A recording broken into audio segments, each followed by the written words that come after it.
Sup AI is a platform that claims to be the most accurate AI in existence. If this is your first time here, my name is JI and this is the Everyday AI channel where we teach you how you can use AI in your daily lives. So I'm going to dive right into this here. And yeah, as you can see, I've actually got the landing page up here. If I scroll through, it lists the features that it's got. So multi-model orchestration, which is pretty cool. Perfect memory, always cited. You can create and edit images as well.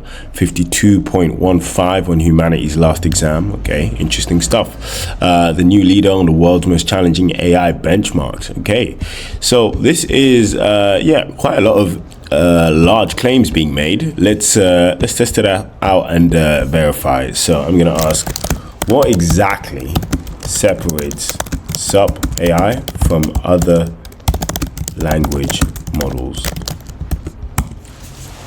Cool. So as you can see, I think it's actually going to route this through a specific model.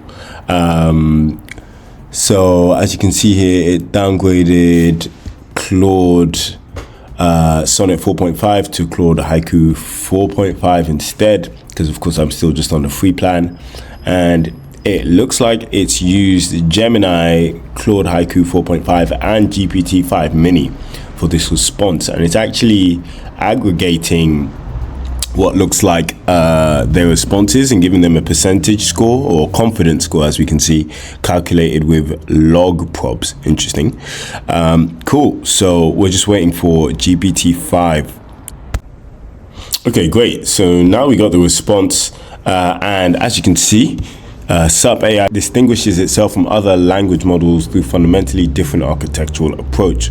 Okay, cool. So we've got here that it's a multi-model orchestration system. Great stuff.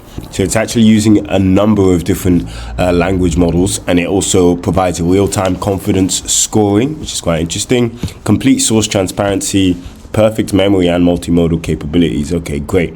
Benchmark performance as well. So the bottom line, Sup AI's advantages depend on orchestration quality, the set of component models, and post-processing engineering. Interesting stuff. And next I'll follow it up with a litmus question that I like to use. In any case, I think this is probably going to be routed to a number of models. I'm going to ask it anyway. That question is, of course, what is the meaning of life? So let's see what we get.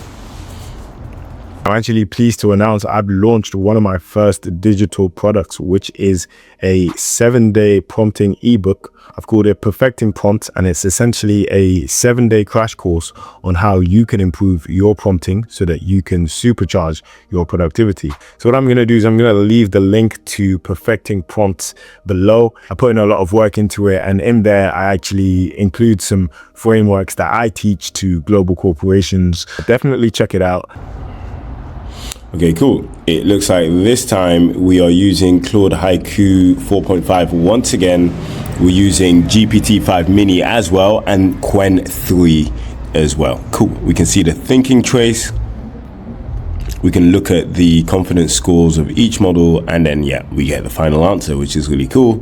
What I really like to see with these is is whether or not the model actually prompts the user to find their own answer, which it has here, which is pretty good. But I also like to see the model ask the user questions as well. It doesn't look like we've got that here, but in any case, this is certainly a useful tool that could save a lot of time if used wisely. So yeah, definitely check this out if you think it would be useful for you.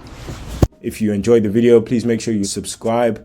And if you'd like to talk to me, then head over to Jay's Instagram, where you can chat to ChatJPT, which is essentially ChatGPT combined with my way of thinking, speaking, and seeing the world. So if you like these videos, then you'll definitely enjoy having a chat with ChatJPT. Thanks a lot for watching. Have a great day.